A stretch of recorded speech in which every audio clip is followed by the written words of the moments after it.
Sunshine,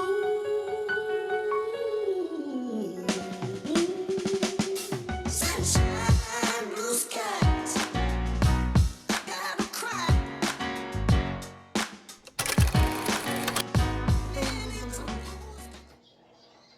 I'm not sure kung narinig niyo. Plus yung oxygen ng maliit na aquarium. And wala na siya. So, yan guys. Hi, na-miss ko kayo. Sorry, hindi ako madalas mag-vlog kasi wala naman masyadong ganap para ma-vlog. So, for today, ang gagawin natin, isasamahan natin yung aking best friend, si Lynn. Pupunta tayo ng Landers Arca South mamayang hapon. So, ang plano is by 1 PM magkita kami. Malamang ako ang pupunta doon kasi dyan na sila sa may unahan. And from there, sabay na kami. Tsaka kami magra-ride papunta doon sa Landers Arca South. Sabi niya may titingnan lang daw siya doon at kung may makikita siya magustuhan, tsaka lang siya mag-grocery. Ayun, so si Maylene, just to give you a backstory, siya, best friend ko siya since kindergarten. Yes. Magkaklase kami ng nursery, nung kinder, nung grade school. Grade school hindi kami magkaklase pero magka-same kami ng school. Same kami ng school ng elementary, same kami ng school ng high school or junior high ngayon kasi tatawag. At saka same kami ng college.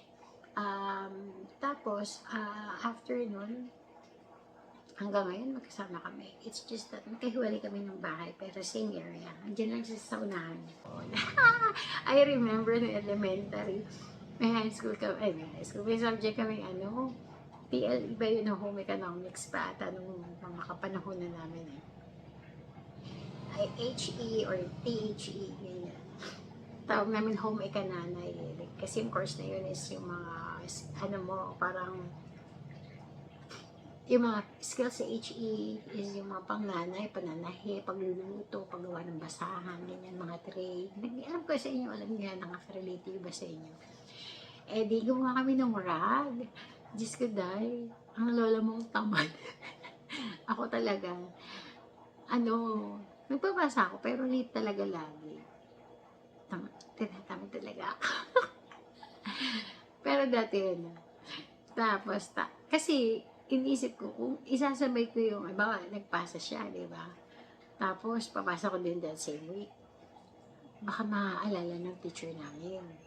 So, ang ginagawa ko, the next week ako magpapasa. Kahit na late ako, at least may pinasa ako. Tapos, hindi na matatanda ng teacher yun kasi ang dami na nagpasa sa kanya estudyante. Ayun, yung mga projects nila, yung pinapasa ko. Para hindi na ako gumawa. Sorry ay mga kalokohan ko. And talaga naman, Diyos ko, mula notebook, assignment, di mga sulat-sulat lang naman. Diba, may mga pinakopya yan. Tamad talaga ako magsulat, guys. Pangit nga sulat ko eh. Ayun, so ganun kami, kalumaki. Tapos nung college kami, nag-aral kami din. Sabay kami na nag-aral sa AMA. Tapos yun, so, up until magkaroon siya ng family niya sarili, is, yun, pareho pa rin kami, may 3 girls. Kaya sabi ko, sobrang blessed ko to have, parang soulmate talaga siya. Alam niya, basang-basa niya ako. Hindi siya masalita but she's really a good listener. And very generous siya. The best friend talaga. Ayun, so mamaya, hindi naman tayo, kasual-kasualan. Tsaka hindi ako na-formal, alam niyo yan. At hindi rin ako nag-makeup. Kaya tantanan niyo ako. Kaya magtanong ko ano yung mga get ready with me. Hindi ako na ganyan. Ligo lang ako, lipstick, mga ganyan, kilay, blush on, yun na yun, mascara, pulbos. Pero awan ko, hindi ako nasanay. Thankful din ako kasi kahit pa paano, yung skin natin okay pa rin, di ba? Never, thank God. Never ko na-experience magkaroon ng breakouts, yung mga ganyan. Hindi rin ako oily, hindi rin naman ako dry. Sakto lang talaga. Ayun, so mamaya samahan niyo kami sa Landers. Papakilala ko siya sa inyo. And try namin na may sama kayo sa kwentuhan namin. No? Pero malamang hindi kayo makaka-relate kasi kami lang yun. But for now, yun muna ang gagawin natin. Sasamahan niyo kami sa Landers Arcasal mamaya. See you! Teka lang, wait.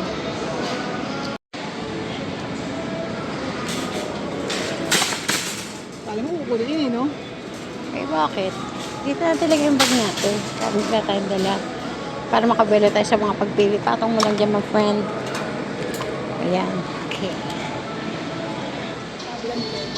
Ha? Oy, okay din naman yun. Bet mo ba? Anong best? Anong gusto mo?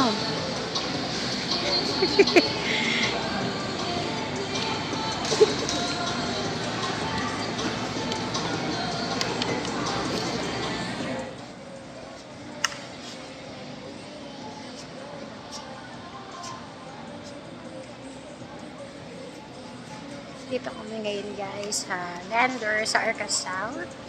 Kasama ko si Maylene. Nakapila kami dito sa free ice cream nila. Ayan. Parang promotion ng Landers this summer. May free ice cream. Pero maliit lang naman siya na cup. Parang for tasting lang. Ang laki dito guys. Wala masyadong tao. Ayan o, as you can see. Diyos ko, nagka-catching up kami. Ang dami namin pinag-uusapan. Tapos nag-grab pala kami papunta dito. Joyride pala. Umabot ng 236 pesos yung joyride. And dalawa kami mula sa area namin. Hindi siya gano'n kalamig guys. Pero hindi rin naman siya mainit. Mamaya ikot ko kayo ha. So ganito kaliit yung cup guys. Sing laki ng thumb ko. Sing haba ng thumb. Anong flavor yan? Vanilla. Pero gusto mo try melona? May cup din dun, no? Kukuha lang tayo. Cheese ata to or vanilla, guys. Sabi ni Len. Pero parang meron siyang red sa ilalim. Hindi ko sure kung strawberry. Sa kabila, melona. Saglit ko lang bibigyan to. Guys, ito yung mga cakes dito. Para siyang SNR. Diba? Ganito rin sa SNR. Ito naman yung mga different kinds ng bread ng Landers. Ha? Beer? Parang lamig. Number, green tea. Oh. Oh, nito. Sumalke. Same ng price? Guys, this is heaven for us. Ito talaga yung mga kanalakihan namin pagkain. Yan, ganyan po. Tulog ko na sa kakay ko. Papabiyak sa 7-Eleven sa mga kamulihan. Guys, nakita ko ng Stevia drink. The price is $69.95. Meron siyang soda black cherry, soda cream soda, ginger ale. Ito yung green. Wala kang green. Ginger ale. Merong root beer at saka cola and grapes. Kasi ito guys, ano siya, stevia leaf extract talaga siya, hindi siya aspartame. Ayan, so yan yung apat na itatry ko. Bigyan ko kayo ng feedback.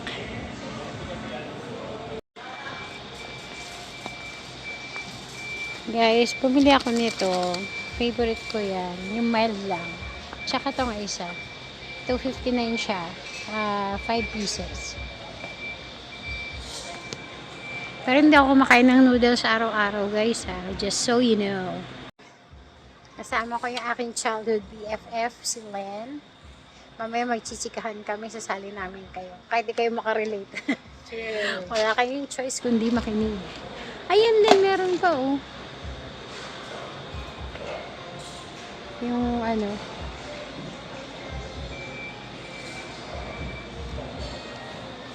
Same din. Parang ibang flavor. Ano yan? Oh, super snack Len. Oh. Chichirya. Ang laki. Oo.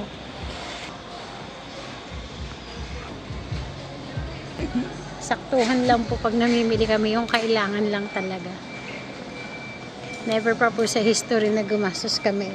Pero yung kasama ko ngayon, multi-millionaire po yan. Hindi lang nagpapahalat.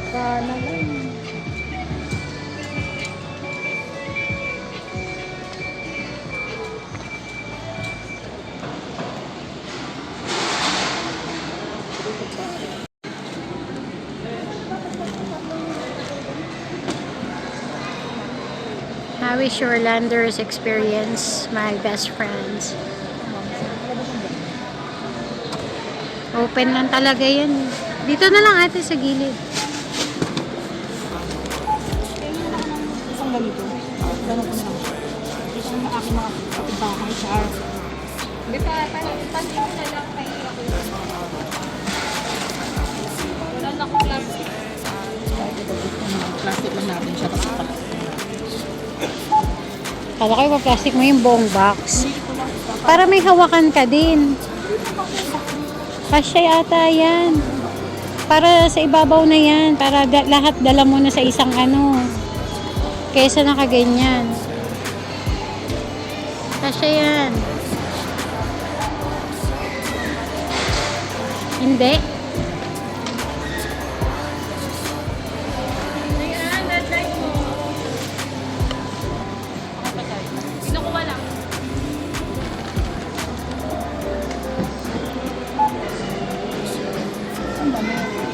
Kahit saan naman dyan pwede mo po. Doon na sa may parang sofa. Oo. Ayun na sa pagit. Ito, yun nasa gitna na ano, para marami tayong... Isang ganun? Hindi, isang slice lang. Unless mag-uwi ka sa mga bata. So to the highest level na sila dyan. Pero kung ipipizza tayo dun sa kabila yung ano. O gusto mo dun tayo sa may dulo? Eto guys, yung parang mini bar nila dito. Hindi naman bar, pero more yung makakabili kayo ng snacks. Ayan. Please pause na lang to see the prices.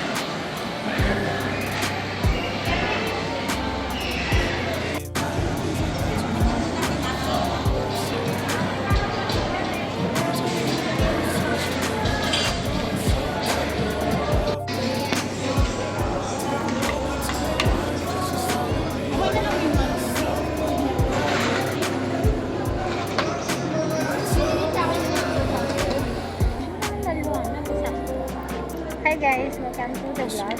Kumakain kami ni Lynn. Pakita ko lang sa inyo order namin. Mga unexpected ano. Sabi ko kasi introduce kita sa vlog ko. Kaya lang, saan muna kami. Eating is lifer. Beef lasagna. Dito to sa ano, Landers ng, yung parang kainan nila. Ito ata is pepperoni. Ito naman ay ano, bacon mushroom.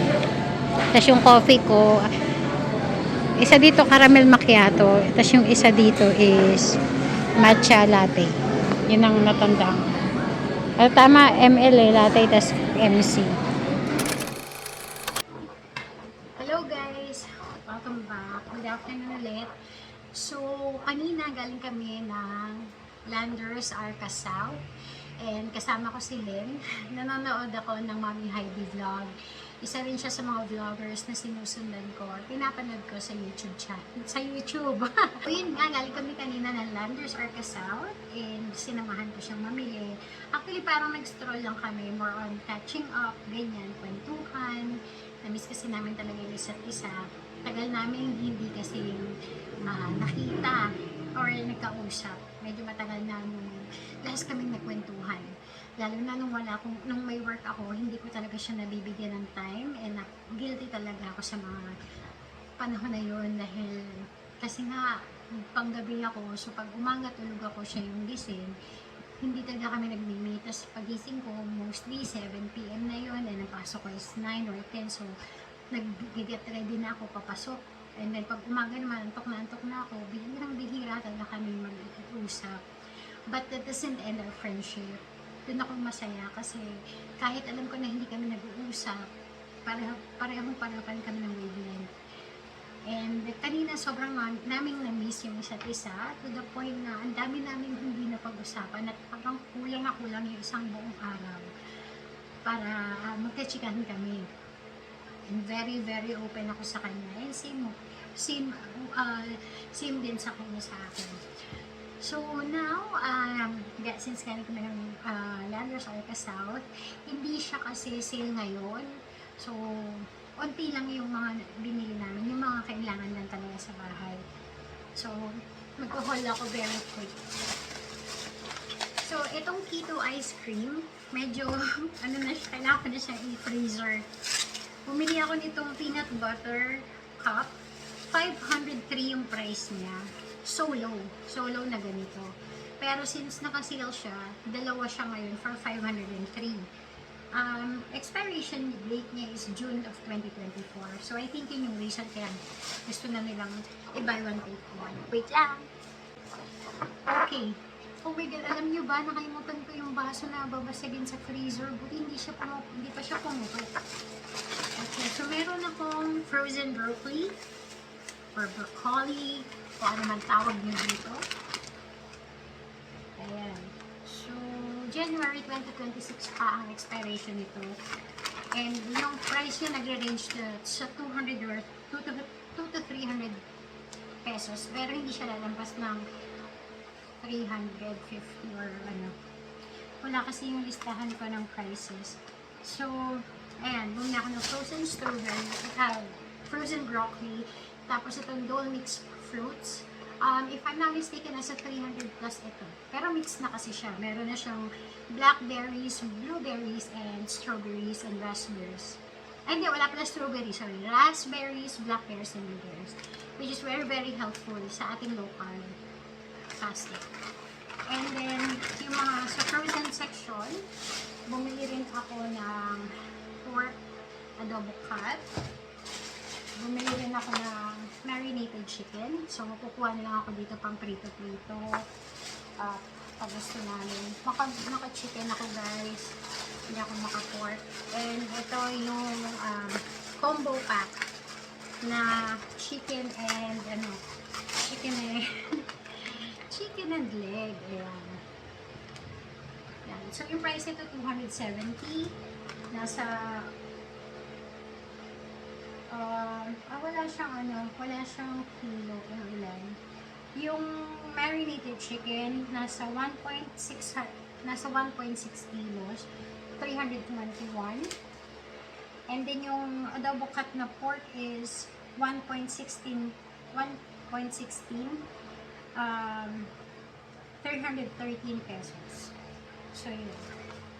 So ilalagay ko lang sa freezer. Ay!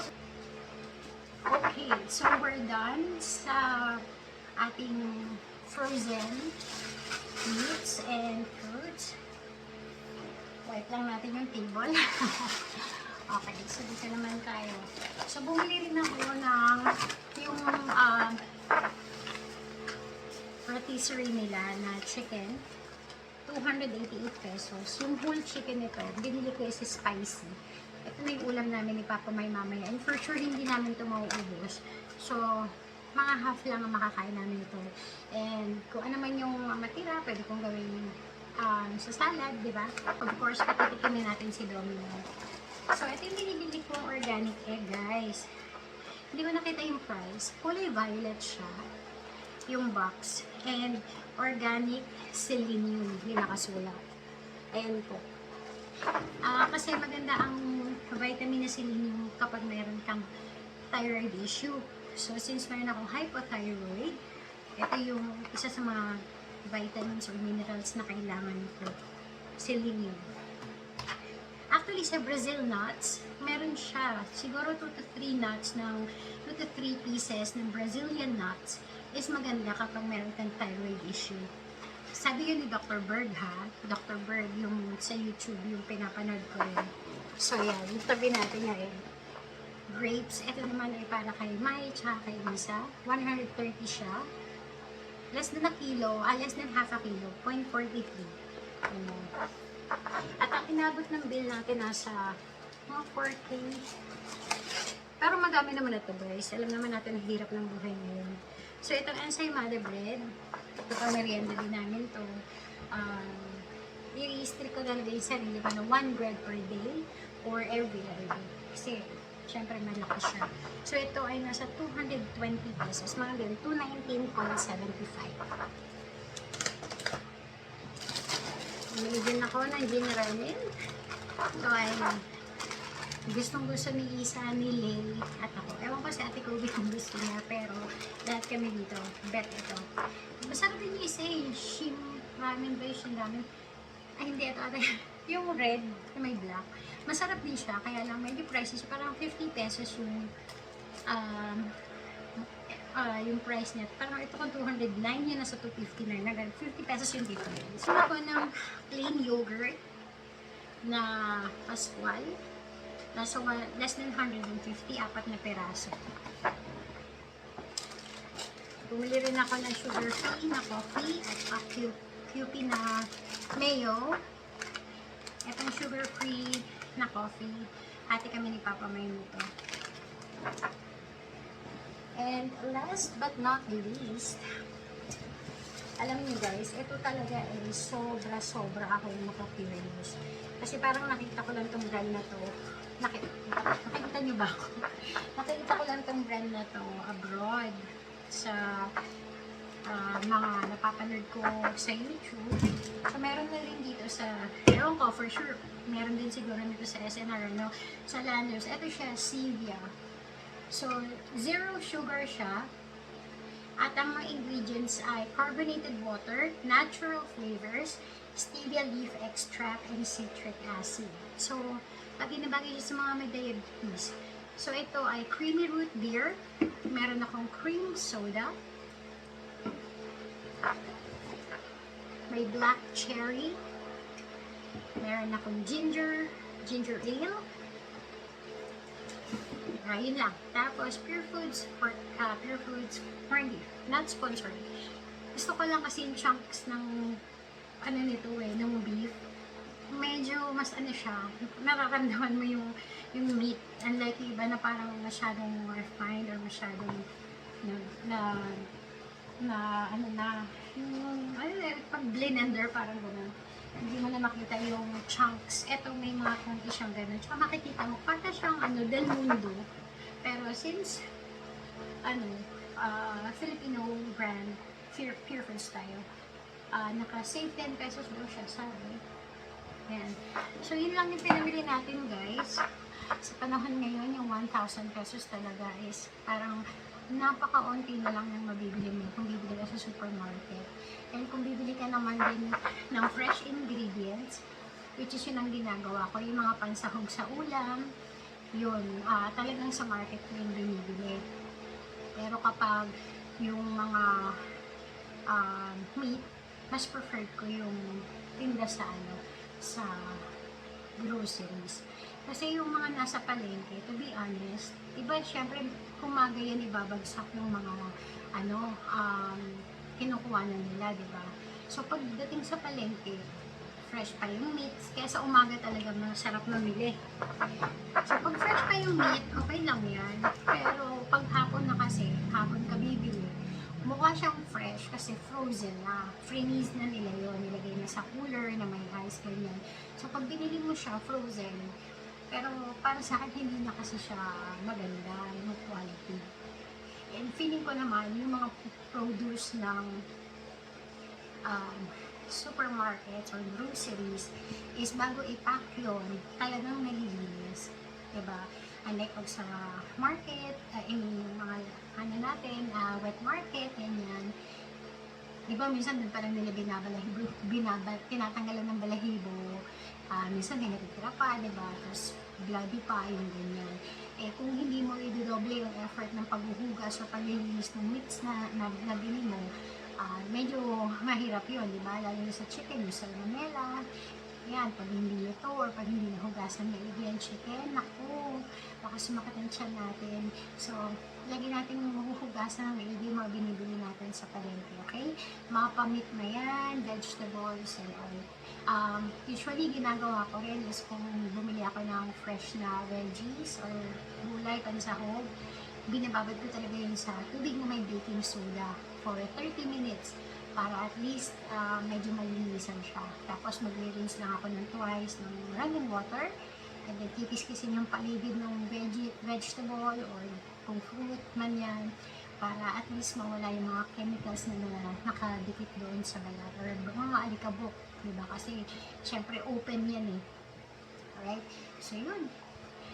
Siguro hanggang dun muna, ang dami ko na kasing kuda, baka mapagod na kayo sa akin. Guys, nag-lip tint ako.